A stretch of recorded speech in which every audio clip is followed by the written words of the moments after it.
And welcome back dito sa Calgary, Alberta, Canada, na kung saan it's a winter season na. Pansin ba sa tono ng boses ko? Hindi ako ganun ka-excited na kita naman yan, no? Ang kapal, men. Ang kapal ng snow. Mas makapal pa siya sa mukha ko. Tingnan mo nga. Halos ilan yan? Lubog, oh. Lubog yung sapatos ko. So, hindi ko alam kung ilang inches to ng snow, but sobrang lamig. Yun na yun. Nasa North Pole tayo ngayon. Kitang-kita naman, men, no? All seriousness, nasa dog. May umihing aso, ano ba naman? At syempre, labas. Parang hindi magandang nakahood ako, ha? Para akong kawatan na ewan. Teka nga lang. Yun. Okay, yan. Ang hangin naman, men. Syempre, nakalabas ang araw. Maganda. Maganda pa rin despite na sobrang lamig. Ano nga ba? Ano yung weather ngayong araw? Kita ba? -2 degrees Celsius. Despite that, magkakreate pa rin tayo ng isang walang kwentang video na naman ngayong araw. Hindi, scratch. Syempre, maganda. Maganda yung pag-uusapan natin. Ganda ng araw, oh. Ganda ng paligid. Mahangin nga lang, malamig.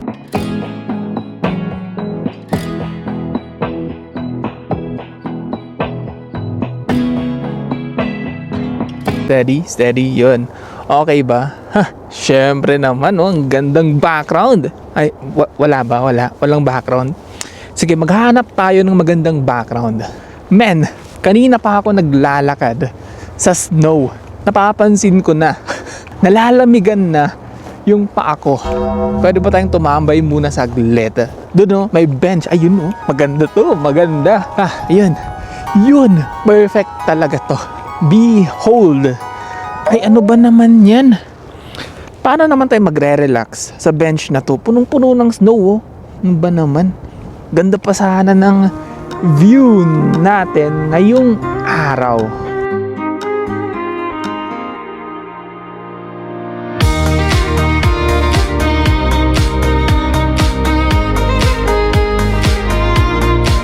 So, teka lang. Baliwala lang din pala. Kala ko naman mapapakinabangan yung bench dun, eh. Makakapagpahinga tayo saglit. But it's a beautiful day. Eto talaga. Bakit may mga tao na sobrang cold sa'yo? Bakit? Ang lamig na, men. Grabe, -2 degrees Celsius, ha? Like, wow, mas malamig pa yon kesa sa mismong freezer namin. Grabe, nasa bukas na freezer tayo. So, yun pa rin, oh. Payapang payapa. May lumapit sa akin na aso kanina. Inaamoy-amoy ako. Oo, parang pinagbabalakan akong kagatin, men. Hindi naman tinuloy. Siguro, naamoy niya na galing Pinas. Pilipino to, ha. Ayaw niya siguro kasi nga, siguro gusto lang niyang kagatin yung kapwa niya Canadian. Hindi naman ako Canadian. Ayoko neto, Pinoy. Oo, gusto ko kagatin yung puti, yung Canadian din. Yun sigurong iniisip ng aso. Mamaya, makakasalubong na ako ng penguin dito, eh. Sa sobrang lamig ba naman, men? Actually, para makatipid tayo, ita-turn off ko na yung ref sa bahay. Ilalagay ko na lang sa labas. Mas malamig pa, eh. Mas malamig pa. Dito sa mismong labas ng bahay kesa sa mismong freezer. Makakatipid tayo ng kuryente. Merong mga tao din talaga na sobrang gusto nila ang mag-adventure kahit na sobrang lamig, may snow sa labas. Ano ba yun? Yung mga sports na pang winter talaga. Yan, snowboarding, men. Snowboarding, ano pa nga ba? Ice hockey, yan. Sorry. Maganda siyang subukan, oo. Kaso nga lang, parang hindi ako para sa ganun, eh. Pang summer na sports lang ako. Pang basketball, street basketball, yun lang. Imagine, snowboarding. Magpapadulas-dulas ka sa snow. Exciting siya na sports. Sobrang sikat niya dito sa Canada, and ang akin, never ko pa siyang nasubukan. Hindi dahil sa hindi ko alam, dahil sa actually may presyo din pala. Pang basketball lang talaga ako. Oo, yun na yun men eh. Actually nasubukan ko dati maglaro ng ice hockey. Paganda niya, madulas nga lang yung yelo. So fun siya para sa akin. So ngayon, yung mga pang snow na sports, eto kailangan mo ng board, kailangan mo ng pang ice. Ang daming mga equipments. Tapos yung jacket pa na susuotin mo, somewhat na makapal, pang snowboarding, pang yung fit talaga siya para sa sports na yun. Guess what? Sa basketball, ang ang equipment mo lang talaga is bola. That's it. Right? Bola lang. Ngayon, eto ang lamig na. Ang lamig talaga. Mas malamig pa siya kesa sa reply niya sa'yo. Ganun ko i-describe ang winter dito sa Canada. Ano yun?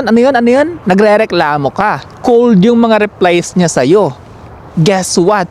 Mas may cold pa dyan. Dito, literal na nagyayelo. Lahat ng tignan mo. Kung mismo mga Canadians, ayaw nila yung mga ganong klase, yung sobrang lamig na weather. Imagine sa akin, men.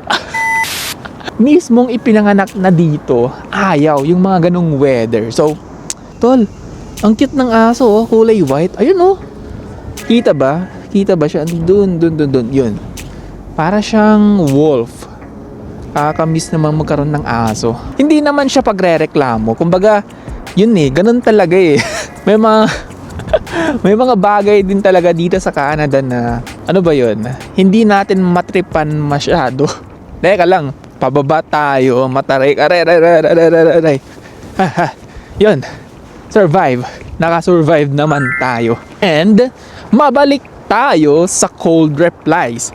Sa akin, may mga tao talagang ganun Kahit gaano ka kagaling na mag-entertain sa kausap mo, kahit na joker ka pa, sabihin mo sa girl na to, good morning, kumain ka na ba? Papagaanin mo yung araw niya, yung ganon. Somewhat na entertaining ka, hindi ka mabigat kausap, right?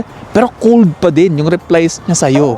Yung okay na nga lang dalawang letra lang. Hindi pa niya kayang gawin, i-type K, ganon lang i-reply niya sa'yo.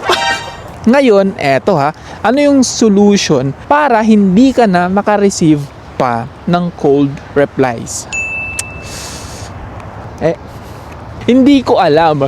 Kasi nga, ako mismo nakaka-receive din ng ganyan Kahit gaano ka ka-entertaining, ipakita mo man na gusto mo siyang kausap, guess what?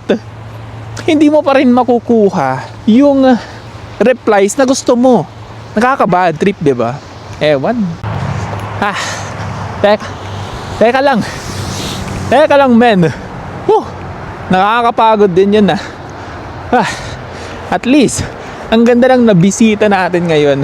Okay, one last look sa Calgary downtown. Yun, taas pa rin ng araw. May mga tao din talaga tol na hindi naman sa ikaw yung problema right? Gawin mo man yung lahat pero ganun pa rin talaga yung replies niya sa'yo. Meaning, cold, hindi ka masyadong siguro importante sa kanya. Kaya ganun siya mag-reply sa'yo. 'Di ba? Wala man lang effort. Ngayon, ano yung solution doon? Hanapin mo yung tao na same kayo ng energy, same kayo ng vibes. Gaano ka man ka-excited, 'di ba? Makausap siya. Dapat ganun din siya sa'yo. That's it. Problem solved. Teka lang. Walang halong biro. Nakakapagod maglakad-lakad tuwing winter. Hindi ko alam, manipis ba yung hangin, somewhat na tuwing summer, hindi naman ako ganito Ewan men. Pang summer lang ba ako? Yun ba yun? Anyway, isang walang kwentang video na naman ang nagawa natin ngayong araw. Pero at least may pinuntahan tayo, may napag-usapan tayo, may adventure tayo ngayong araw. Hindi siya yung completely na nasira, 'di ba? Lumipas yung araw, wala man lang tayong nagawa, wala man lang tayong napuntahan, wala man lang tayong na-accomplish. Right? At least man lang, wala nang snow itong daraanan natin. Makakapag, ayun no, tuwang-tuwa yung paa ko. Panalo pa din, di ba? See? Sabi ko sa inyo eh. Ano? Snow na naman? Akala ko pa naman, okay na. Wala na tayong daraan ng snow. Kanina pa, naninigas yung paa ko eh. Ano ba naman?